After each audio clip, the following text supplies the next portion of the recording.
அல்லாஹுடைய தூதர் பெருமானா ஸல்லல்லாஹு அலைஹி வஸல்லம் அவர்களிடத்தில் ஒரு நபர் வந்து கேட்குறார், நாயகமே, நான் அல்லாஹ்விடத்தில் எப்படி துவா கேட்பது என்று பெருமானா ஸல்லல்லாஹு அலைஹி அவங்களிடத்தில் ஒரு தோழர் வந்து கேட்குறாரு. இந்த துவாவை சொன்னது மட்டும் அல்லாமல் இந்த துவாவுடைய விளக்கத்தையும் பெருமானா ஸல்லல்லாஹு அலைஹி வஸல்லம் அவங்க சொல்கிறாங்க. அது ஒரு துவா என்று நான் பார்க்கலாமா? அல்லாஹும்ம குஃபிர்லி வர்ஹம்னி வஆஃபினி வர்சுக்னி.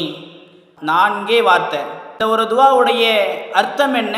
அல்லாஹும்ம குஃபிர்லி, இறைவா என்னை மன்னித்து விடு. வர்ஹம்னி, எனக்கு அருள் புரி. வஆஃபினி, எனக்கு சுகமளித்து விடு.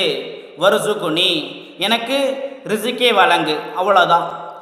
இந்த ஒரு துவா பெருமானா ஸல்லல்லாஹு அலைஹி வஸல்லம் அவங்க இதை சொல்லிட்டு சொல்கிறாங்க அந்த தோழரிடம், இங்கே பாருப்பா, இந்த ஒரு துவா உனக்கு துன்யாவையும் உனக்கு ஒன்றிணைத்து விடுகிறது, நாளை மறுமை நாளையும் உனக்கு ஒன்றிணைத்து விடுகிறது என்று பெருமானா ஸல்லல்லாஹு அலைஹி சொல்கிறாங்க.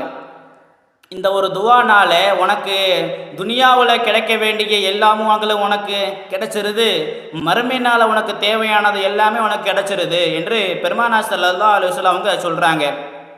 இந்த ஒரு துவா துனியாவும் உனக்கு கிடைச்சிருது, ஆகிரத்தும் உனக்கு கிடைச்சது என்று பெருமானா ஸல்லல்லாஹு அலைஹி வஸல்லம் அவங்க இந்த ஒரு துவாவுடைய விளக்கத்தை சொல்லி காட்டுறாங்க. ரொம்ப அருமையான ஒரு துவா. அல்ஹம்துலில்லாஹ்.